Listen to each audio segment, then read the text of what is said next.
ప్రభుత్వం అబద్ధపు హామీలు ఇచ్చి ప్రజలను అయోమయానికి గురిచేసి అధికారంలోకి వచ్చిందని మాజీ మంత్రి శ్రీనివాస్ గౌడ్ అన్నారు.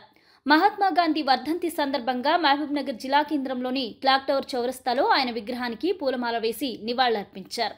కాంగ్రెస్ ప్రభుత్వం ఇచ్చిన హామీలు అమలు చేసే విధంగా చూడాలని మహాత్మా గాంధీ విగ్రహానికి వినతి పత్రాన్ని సమర్పించారు. ఈ సందర్భంగా ఆయన మాట్లాడుతూ, కాంగ్రెస్ పార్టీలోని కొంతమంది నాయకులు తప్ప రాష్ట్రంలో ఎవరూ సంతోషంగా లేరని, కాంగ్రెస్ ప్రభుత్వంలోనే చాలా మంది నాయకులు ప్రభుత్వ పాలనపై వ్యతిరేకంగా ఉన్నారని విమర్శించారు. 420 హామీలు ఇచ్చిన ప్రభుత్వం కనీసం ప్రభుత్వం ప్రధానంగా చెప్పుకునే 6 హామీలైనా అమలు చేసిందా అని ప్రశ్నించారు. బీఆర్ఎస్ అధినాయకుడు కేసీఆర్ ఆధ్వర్యంలో తెలంగాణ అన్ని రంగాల్లో ముందు వరుసలో నిలిపామని, కానీ కాంగ్రెస్ ప్రభుత్వం అధికారంలోకి వచ్చిన తర్వాత రాష్ట్ర ప్రతిష్టను దెబ్బతీసింది అన్నారు. రానున్న ఎన్నికల్లో కాంగ్రెస్ ప్రభుత్వానికి తగిన గుణపాఠం చెప్పేందుకు ప్రజలు సిద్ధంగా ఉన్నారని ఆయన పేర్కొన్నారు. కాంగ్రెస్ ప్రభుత్వం అబద్ధపు హామీలతో అడ్డగోలు హామీలు ఇచ్చి ప్రజలను అయోమయం గురి చేసి ఆశ చూపి అధికారంలోకి వచ్చి 420 రోజులైనా కూడా ఏ ఒక్క హామీ నెరవేర్చడమని అబద్ధాలు చెప్తూ పబ్బం గడుపుతున్న సందర్భంగా ఈరోజు రాష్ట్ర వ్యాప్తంగా కూడా గాంధీ వర్ధంతి సందర్భంగా గాంధీ మహాత్మునికి వినతి పత్రం ఇవ్వడం జరిగింది. మరి ఈ సందర్భం మీరందరూ చూస్తూ ఉన్నారు. మీ సమక్షంలోనే ఇక్కడ పోతున్నటువంటి రైతు వచ్చి ఆయన ఆవేదన ఎట్లా గుర్తు చేసాడో మీరు చూస్తున్నారు. రైతు బంధు లేదు, రుణమాఫీ కాలేదు, 50,000 కాదు 20,000 రుణమాఫీ కూడా కాలేదు. మా ఊర్లో 78% అని చెప్పి ఆయన చెప్పిండు. పాల రైతు వచ్చిండు, మేము పాలు పోసిన పైసలు ఇస్తలేరు, గతంలో సబ్సిడీ ఉండే మాకు, గతంలో దానా ఇస్తుంది, ఏం లేదు, 5 నెలల్లో పాలు పోసిన పైసలు ఇవ్వలేదని చెప్పి ఒక మహిళ వచ్చింది. మహిళ ఆమె ఆవేశంగా ఏం మాట్లాడిందో మీరు చూసారు. గిరిజన మహిళ వచ్చింది, మొత్తం పెన్షన్ లేదు, ఉన్న పెన్షన్ కట్ అయింది, 2 నెలల పెన్షన్ రావాలని చెప్పేసి ఎవరిని అడిగి చూసినా ఏది లేదు. మా మత్స్యకారులను ముద్రా సోదరులు అడిగినాం, ఎవరు కూడా ఈ రాష్ట్రంలో కొంతమంది నాయకులు తప్ప ఎవరు కూడా సంతోషంగా లేరు. కాంగ్రెస్ పార్టీలో ఉన్న వాళ్ళు కూడా సంతోషంగా లేరు.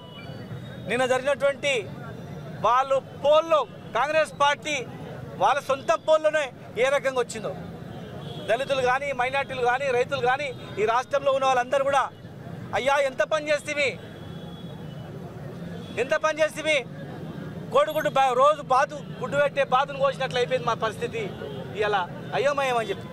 కనుక ఈరోజు రాబోయే ఎలక్షన్ల గురించి, రేపు రాబోయే సర్పంచ్ ఎలక్షన్ల గురించి, రాబోయే జెడ్పీటీసీ ఎంపీటీసీ ఎలక్షన్ల గురించి, రాబోయే కౌన్సిలర్ ఎలక్షన్ల గురించి మళ్ళొకసారి మోసం చేయడానికి దరఖాస్తుల పేరు మీద దరఖాస్తులు తీసుకొని ఆ లిస్టు చదివితే శాంక్షన్ ఏమని అనుకున్నారు. కానీ బండారం బయటపడ్డది, అది శాంక్షన్ కాదు, కేవలం దరఖాస్తుల లిస్ట్ అని. ఎక్కడ క్లారిటీ లేదు. ఒక మంత్రి ఏమో రుణమాఫీ అయిందంటాడు, ఇంకో మంత్రి కాలేదంటాడు, ఒక మంత్రి ఏమో అన్ని స్కీమ్లు అమలు అయిందని చెప్తాడు, ఇంకో ఆయన కాలేదంటాడు. ఆ ప్రభుత్వంలో సమన్వయం లేదు, అవగాహన లేదు, ఒకరికి మధ్యలో ఒకరికి పోటీ తత్వంతో తెలంగాణ మొత్తం కూడా నాశనం చేసారు. ఒక్క స్కీమ్ అమలు కాలేదు. ఇవాళ సంవత్సరానికే ఈ పరిస్థితి ఉంది. ఇక 3 ఏళ్ళు ఎట్లా భరించాలా, ఏమైనా చూడండి సార్ అంటున్నారు.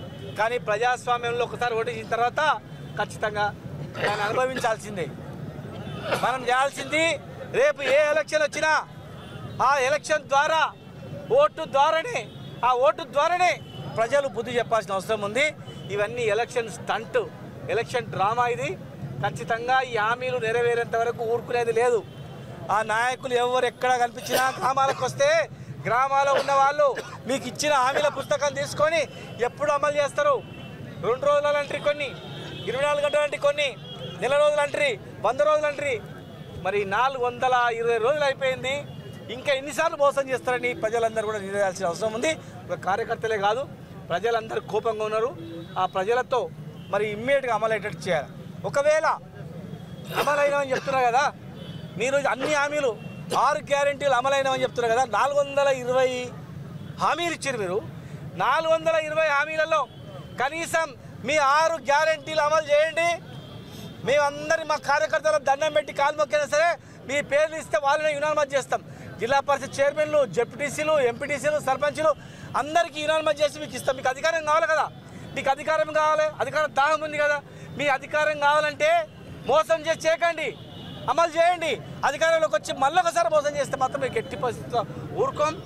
కనుక అధికారులు కూడా, ప్రభుత్వంలో పనిచేసే వాళ్ళు కూడా జాగ్రత్తగా పనిచేయండి. అనవసరమైన వాళ్ళ మాటలని తప్పు పనులు చేసి అనవసరంగా మీరు ఇబ్బంది పడద్దండి.